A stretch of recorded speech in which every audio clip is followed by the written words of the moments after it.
Hey, Chelsea. A lot of different dynamics, obviously, to this season. But for you as a pro, what has been the biggest adjustment you have had to make down there in the bubble? The fact of not being able to go out, and just, you kind of confined in this space. Um, and hopefully in a few days, I'll start cooking a lot of more of my meals. So that will be a lot better to be able to control like what I'm able to put in my body and how it's made and things like that. So that's been a little bit different, but not able to just run to the grocery store and get whatever you want and whatever you need. Takes a little bit of preparation and ordering all the things you need, but just trying to adjust and making the most out of this season. We'll go over to Michelle Vopel with ESPN. Hey, Chelsea. I think a lot of people going into this season see teams that have so much veteran experience like Seattle and you guys as being the top candidates. I wonder if you could speak specifically to them, how strong a team you think they are in terms of, fighting you guys for a championship, and then how strong you think you guys are in terms of being a championship contender. Yeah, I think when you think about somebody like Seattle, you think of Sue, you think of Stewie, and you think of Sue's experience and her ability to lead a team, but also the people that don't get all the credit all the time, like the Alicia Clarks, the Sammy Whitcombs, and things like that. And being able to have those types of players that are really able to make a difference. And you saw that they were able to win a championship that way. And then coming back towards us, the veteran leadership that we have is great. I can't speak to other people's locker rooms, but a lot of the conversations that we had and the vets and the experiences that we've had, we're able to correct a lot of things just with communication because we had those experiences. We know the game mentally, our mental focus, our IQ of the game, I think is great. And that's something that you can't really take for granted. And I really appreciate being around that and now starting to become one of those vets and be in that conversation, really trying to figure out how to bring others along and have that leadership role within this team. We'll go over to Louisa Thomas with the New Yorker. Hi. You mentioned the veteran leadership and being able to talk to them. Can you speak specifically about what it's like to play with Nneka and what she's like both on and off the court? Oh, Nick. She's really the one that's, helped me understand like what it means to be a professional, right? So what to put into your body, how to take care of it the best you know how, and to put the right things in it to get the right things out. So that was very important being around her, and that really kind of transformed my body by being around her, Candace, Elena when she was here. Being around them really helped me to grow as a pro, to get your body right and in the best shape possible. But also just her leadership on the court, just being able to communicate, over-communicate, talk, help people along, even if she doesn't know the answer, like trying to find the right way to find the answer. And just her way of playing, she plays so hard. And then she gives her all out there on the court. You just really appreciate being a teammate of hers. And like a fun part about it is that I probably would have way more turnovers if she wasn't on the receiving end of a lot of my passes. Her hands, like she catches pretty much everything, and it's great to be around, and I get spoiled that way. And then off the court, she's smart. You've seen what she's done in the Players Union with being the president and how having those conversations, being the lead person in those negotiations with their CBA, even having a season, like all these different things and still being able to like, hey, but wait, I am a player, but taking control of this league. And then like in a smaller setting, she's goofy, she's funny, we dance. I bother her all the time and it doesn't bother me, it doesn't bother her. But I really love being around her and it makes me smile, it makes me happy. Go over to Chukni with the LA Times. Hi, Chelsea. Obviously, this season is completely different in pretty much all aspects. So What kind of like unique qualities do you think the team that ends up winning the championship will have to display or kind of develop to be able to get there that usually normal champions wouldn't have to deal with? Yeah, I think one thing that people have mentioned or talked about is being in good shape and being in great shape and being healthy. You know, you have a lot of these games that's like we play on the 9th, the 11th, the 13th, the 15th, but able to, you know, take care of your body, a healthy team, a team that's in good condition. I think being able to go from a game, but also have your win and play as hard as you can and then have a day off and then you're right back at it with another game. I think those things are going to be important. I also think chemistry, a lot of this, you know, you don't have 2 months or so, 3 months to kind of figure it out. And then at the end, you know, now you're clicking and things like that, but trying to create that chemistry by doing things off the court, doing, you know, having these conversations on the court. But, and leadership, I think we have a great, you know, we have great leaders on this team to be able to push this team forward, even when things aren't perfect. And I think that's going to show with these different teams is how can you communicate in the way that covers up a lot of the stuff that you kind of are trying to learn and trying to get better at during games because you don't have that practice time like usual. So I think that's going to be important things, and how to retain information by just watching film is going to be super important for this season. We'll go over to Pavi with HMB Media.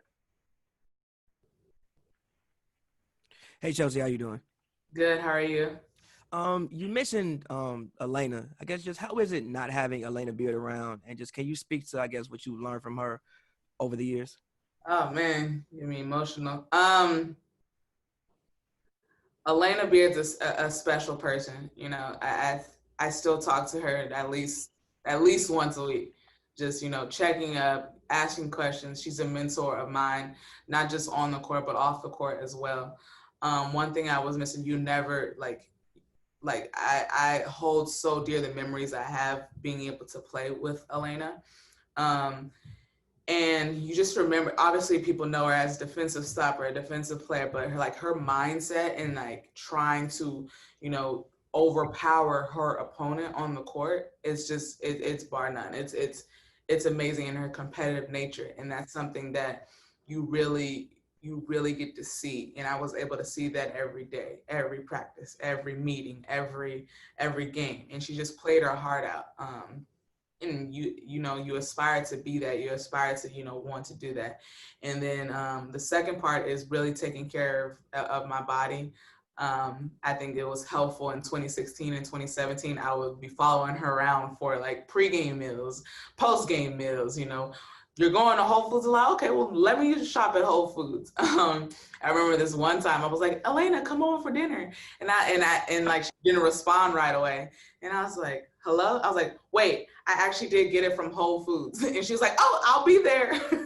But she was just, that's Elena. And I had a fun time, you know, playing with her off the court. We talked about everything from business to, you know, playing games to movies to news to politics, like everything. And just being able to have those conversations with her. And even to this day, like we'll call each other or FaceTime each other randomly, and we'll be we'll be on the phone for 45 minutes, and I feel like we just got on the phone 10 minutes ago. And so I'll definitely miss her as a person, as a player, but she's always going to be in my life, always going to be that person that, you know, I'm able to talk to, have a bad game, able to talk to, did you see the game, da, da, da, da. So I'll miss her, but, you know, she's not away from me too much. We'll go over to Sabrina Merchant with SB Nation. Hey, Chelsea. How's everything going? Good. How are you? Good, good. Thanks. So Fish has talked a lot about how he feels like you had so much of a responsibility last year being the point guard, and, you know, you had to play so many minutes. And I think the idea is to try to, you know, defer some of that burden this year. Have you guys talked about like you playing off ball a little bit more, or what sort of changes are going into that? Just having that constant communication, first of all, with coach and with my teammates of, you know, those times in which I am out there for an extended period of time, but kind of switching up my role throughout the offense or defensively. But just playing me off ball, playing with, we're a post player we have versatile post players. So they're bringing up the ball instead of me and I'm on the wing. I have 10 seconds or whatever. Then I'm coming to get the ball or something like that. Just playing we have the versatility to do it. And you think about, at one point it can be Candace bringing up the ball, but then it's Sydney Weiss bringing up the ball. And then you turn right back around and it's Simone bringing up the ball, So just having those different looks, it keeps the defense honest as well, but it also allows people to play in different spots. So that's kind of the things that we've been thinking about to be able to, really take advantage of our versatility and our ability to, expose different matchups and put people in places that they're going to be successful. Right. And it just like a follow up to that, it seemed like he sort of saved you from the tougher defensive matchups last year, but I know that's something you're obviously capable of. Is that something you guys have talked about, like putting you on the well, I'm like TRP, you got them, you get it. So that's what's been happening in the past. So I mean, we haven't really talked about matchups, and the teams are super. You look at Phoenix last year, and then now you look at them this year, and they have Skylar. So like everything is just totally different for this year that we haven't talked about. But I think also it plays a part in like I'm not following people off screens a lot if I'm playing 40 minutes. That's just the nature of it. But I don't know. We'll see what the matchups hold in the future in these future games. But TRP, I'll be like, go ahead, T, get him full court. So. Go to John W. Davis with Winsider. Good West Coast morning to the point guard. How you doing? I'm good. How are you? Good, Chelsea. So I wanted to talk to you about picking your spots. And as you go into this season, you've talked about all the different players who can do different things, but isolation is a part of your game. How do you pick your spots knowing that that's something that you like to do and you love to do, but you still have to incorporate everyone else? Yeah, I think it's just dependent upon the flow of a game, our matchups, how we can attack them the best.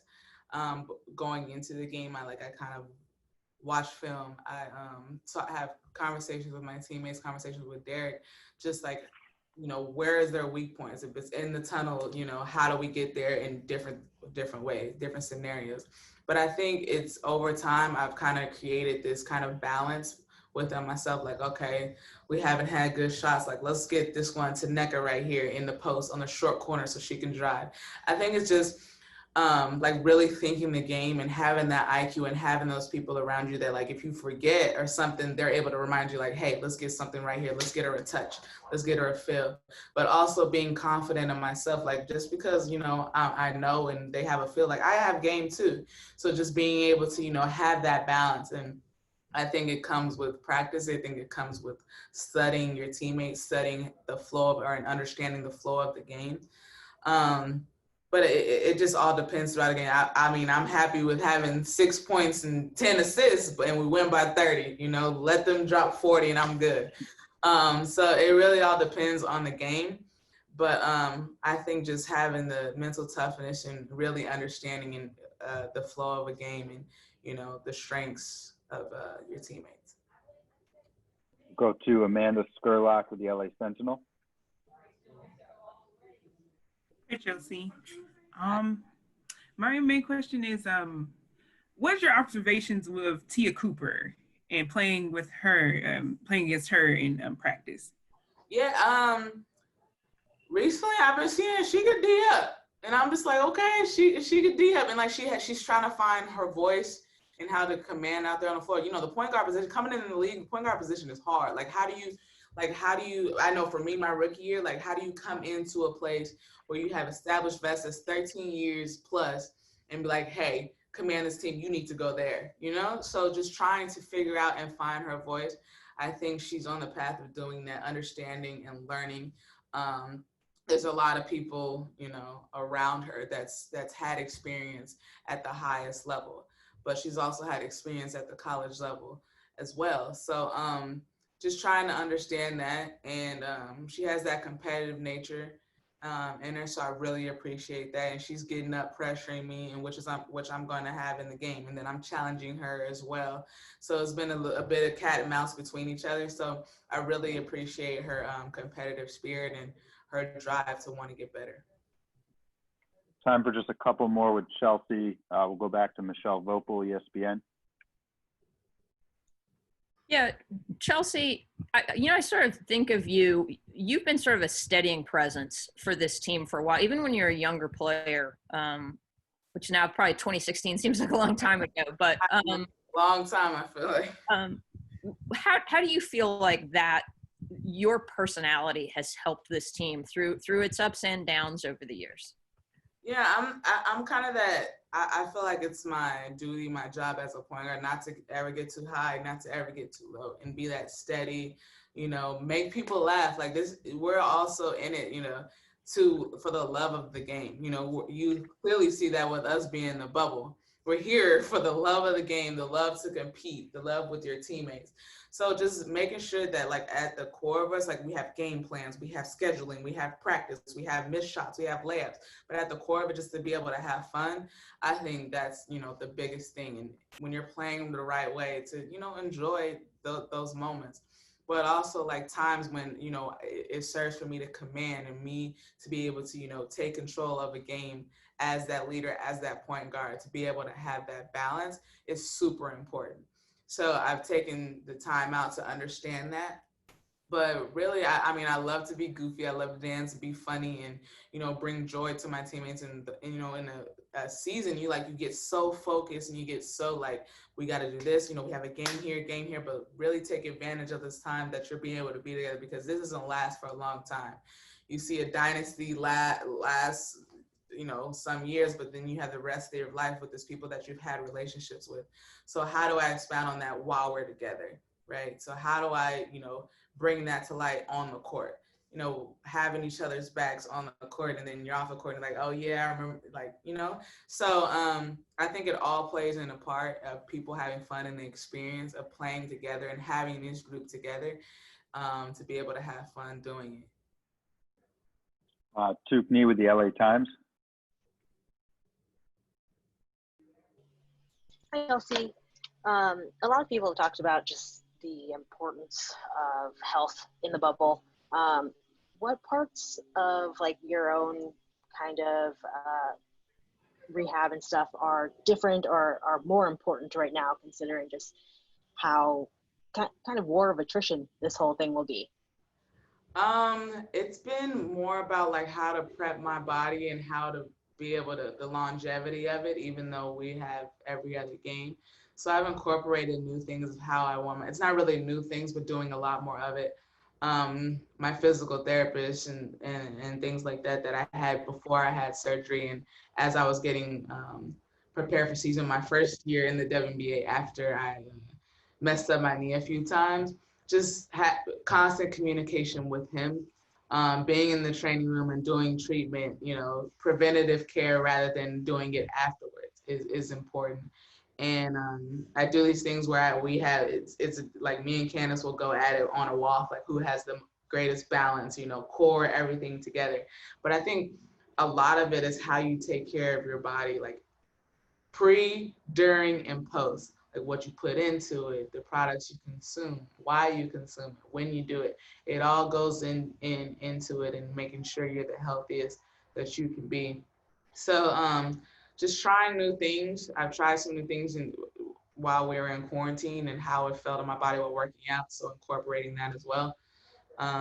So it'll be good this season. I'm excited. Last question for Chelsea, Miriam Swanson with the LA Daily News. Hey, Chelsea, appreciate all your insight. You kind of going off what you were saying earlier, but Coach Fisher has talked a lot about sort of your leadership and how important it is to this team. And it seems like you're really leaning into that this year. How do you, how important is it to the success of this squad that you kind of fulfill that role? I mean, it's super important. It's needed. It's part of my growth as well. I've had leaders in Elena, I've had leaders in Candace, I've had leaders in Nneka, being around them and understanding what's needed at a certain point. And, you know, at some points they need, you know, guidance and leadership. They need somebody to tell them, hey, that wasn't right. They need somebody to be like, hey, you gonna hit the next one. Like they've been leaders for so long. So how do I find my voice and be able to, you know, give that to them as well? And that's been important for me to kind of understand and be around my teammates, but also have the people that's, you know, when I was in their shoes, 2015, 2016, like who did I want to be around and look up to? And so being that person for them, but also, you know, knowing that's a part of my growth and being better for the future, not just in the now, but in the future. It's important in the legacy I want to leave, not just with the Sparks, but as a person. Like when you hear my name, what do you think of? And I think that's an important thing that, you know, when you hear Nneka's name, you think of like vocal, you know, she's been the president. Like you have these different things that you think of. So what do you want your legacy to be?